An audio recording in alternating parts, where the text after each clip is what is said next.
Thank you for your infinite love, guidance, and protection, Spirit. Please use me as a conduit of light to deliver this message to whoever needs to hear it. And that whoever needs to hear this message be drawn to it like a magnet, Spirit. One more card, please. Thank you. Divine Feminine. Have you been in separation for a long time?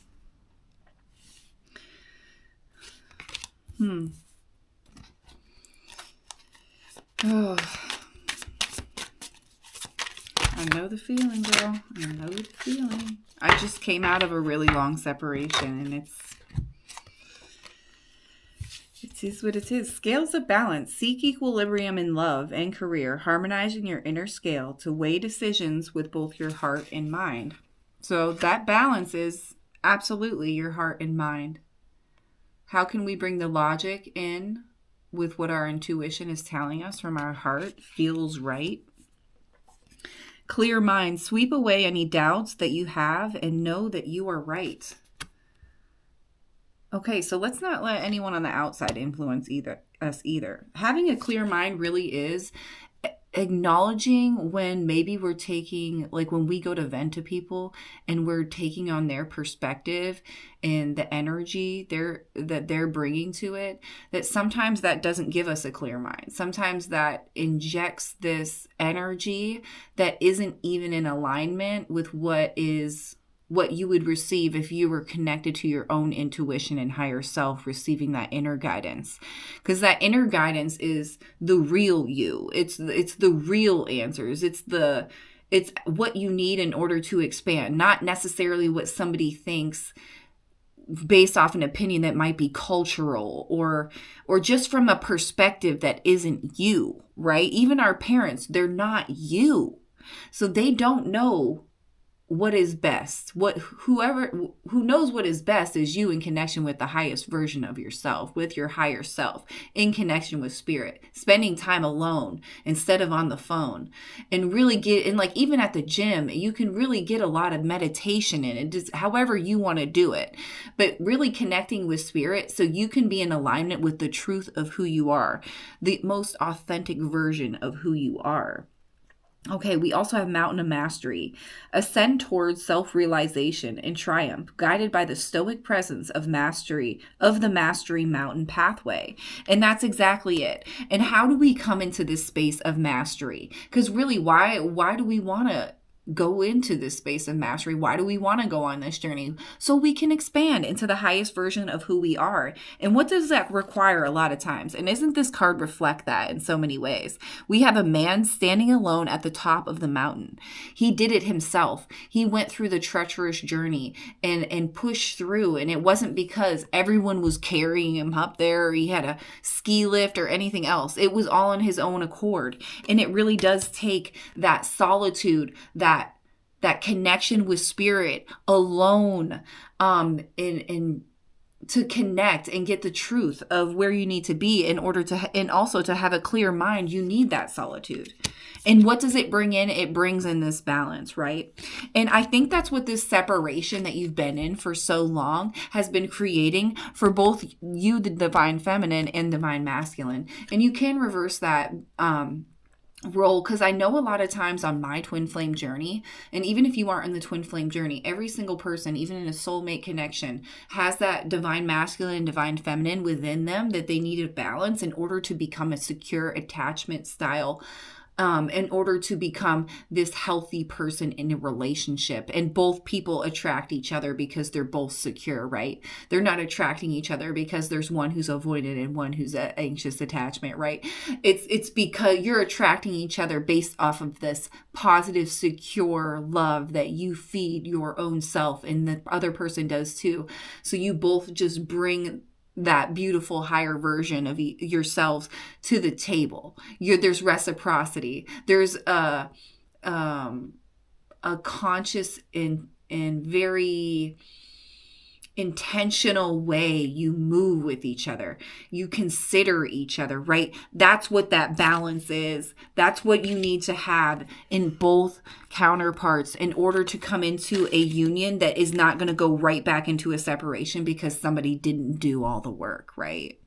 And so that's what this separation really has been about, divine feminine. And that's okay, because we all have to go on that journey, that hero's journey, where we find ourselves, we get a clear mind, we come into this balance, so we're able to attract from the frequency that we're at this healthy love into our lives. And it's not easy. If you're on the twin flame journey, it is so challenging. It is so challenging. And then when you do come into that balance, and maybe they're coming into that balance and you're coming back together, then you have to deal with those fears, right? Those fears that, what if it happens again? What if it, right?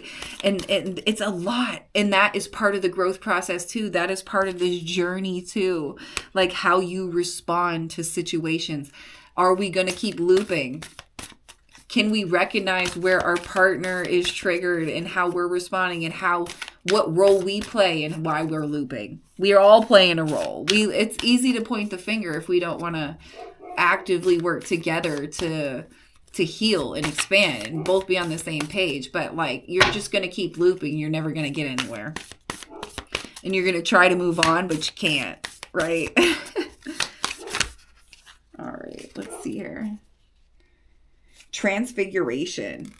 Now look at this card. This card is transfiguration in multiple ways. It looks like the tower, but it also has the snake wrapped around it. And what does that snake represent? Shedding the skin, right? That transformation, that death and rebirth. And transfiguration is so much new beginnings. Okay, so if you've been in separation for a while, this energy that I'm feeling from this reading is that there is a new beginning, and you finally kind of shed that old skin and let that tower fall, and you're both coming into balance. Number 22 on the card, you're both coming into balance. You're both have got sick of your own crap, right? And that's when you really start to heal. You get tired of your own stuff. You just want to be a better person. You just want to heal. You just want to figure out how to stop feeling what you're feeling, right? Sometimes that's the hardest part. You're like, I know I have this feeling and I know I don't like it, but I haven't quite figured out how to make it go away yet. And how you do that is you rewire your brain by responding to life differently. So this feeling comes up, you recognize it. That's the first step. You're conscious of it. And then what are you going to do now? What's the next move? What's the next thought? How are you going to respond to it? And how can you do that in a way that you're loving yourself? That's a huge part of it, because our self-love, that's really what most of us struggle with the most, loving ourselves. Even though it's so crazy, even in my lowest points, I thought I was a confident person. I thought I loved myself. And not until I really dug deep and started doing the healing work did I realize how much worthiness issues I had accrued over my life. Just 1 second, I'm gonna get my pup. Okay, so we got, I trust the timing of my soul's unfolding. Wow. And this is just Spirit saying, hey guys, you needed that time. That separation was so critical because everything comes in divine timing. And that divine timing is when everybody has peeled back those layers to the degree where they can expand and respond to life in a different way and raise their frequency to come on in the same space of balance.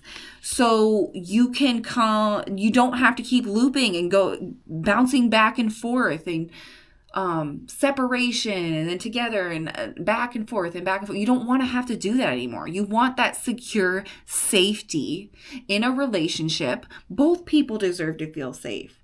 And guess what? Now that you both have come into balance and you both have taken that time of separation, which you desperately needed, you need that solitude in order to get your clear mind and receive the truth of where you need to expand into becoming the highest version of you, right? And you come into this place of trust. I'm not worried about when it's coming. I'm not worried about any of it because I know Spirit's got my back. There is more love than fear in this moment. Oh my gosh. Yes, Spirit.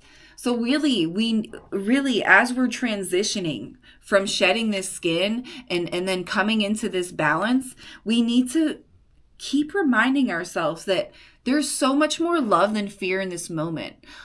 The hardest parts of what you had to go through in this relationship is over.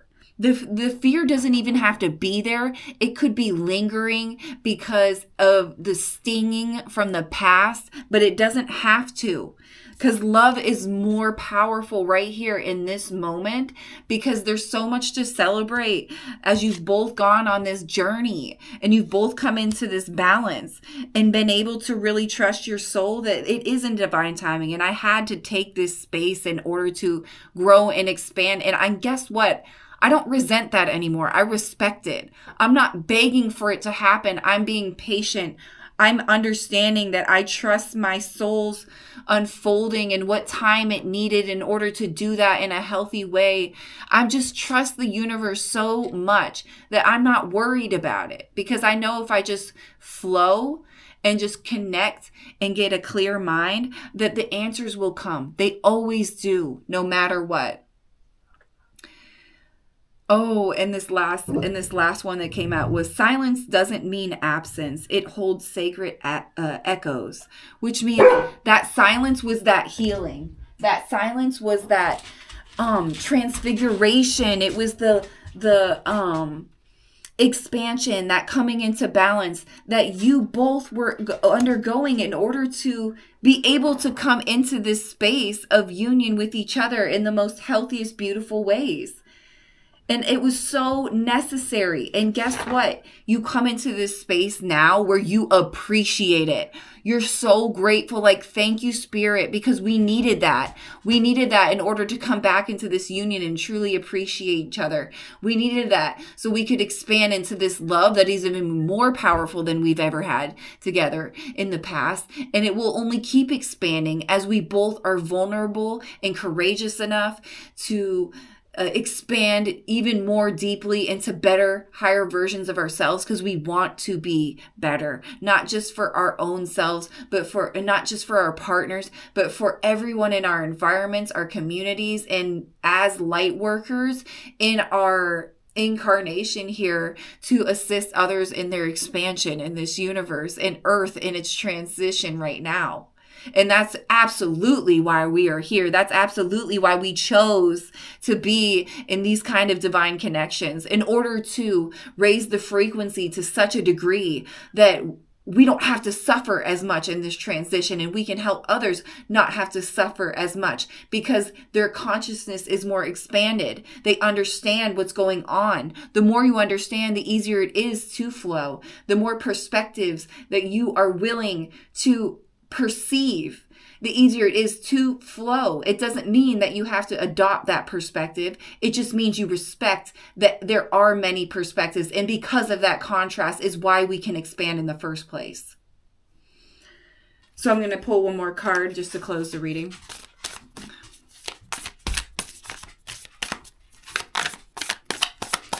Whew.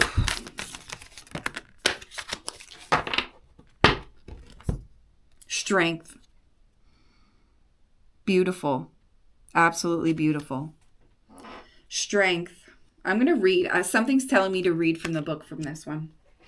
Like the radiance of a lion's heart, Motherword's energy builds inner trust and confidence. The lion-hearted Motherword is representative of the beauty we possess when we own the power of our gifts and creativity. The goddess sits centered as the lion leans on her state of peaceful delight, symbolizing the unwavering faith we must keep as we transcend old fears. Venus, her planetary ruler, is like a midwife to our happiness, channeling how we accept and transmit our heart's desires. Find new ways to facilitate creativity that honor and reveal your passions and strength. Devote yourself to the fertility of your gifts and courageously accept your divine destiny. Wow, what a beautiful message. That is so beautiful. It's really showing how when we step into our creative nature and like who we are as a unique individual here, assisting the universe expanding, it means that we really, the more we create, the more we embody this balanced version of ourselves, we get quiet, we get a clear mind, we get creative, we start creating and co-creating with the universe in order to impact ourselves and everything around us. And it's such a beautiful energy to be in. And because you're coming into this balance, that creative energy really is coming in. And not only are you going to have your individual missions, if you want to call it that, you'll have this divine, beautiful divine mission in your union as well. And it's because of this work, this journey that you've been on, doing the healing work, coming into this balance. What a beautiful reading. What a beautiful reading of transformation. And maybe we didn't feel so patient in the beginning with this separation, but now we appreciate it so much, because guess what? If it wouldn't have happened, we wouldn't have really been able to go into those dark, deep layers in order to clear out all the gunk in there, in order to create space for this new creative life that we are currently walking into. We aren't waiting for it to come anymore. Like, we're in it and we've begun, and we're adding momentum and expanding more and more every day as we surrender to this process, knowing Spirit has us in all space and time. This is just absolutely just beautiful. Whew. Thank you guys so much. I hope you enjoyed this reading. Please like and subscribe and check out my other channels below if you're interested. And I love you so much, and I'll see you on the next one.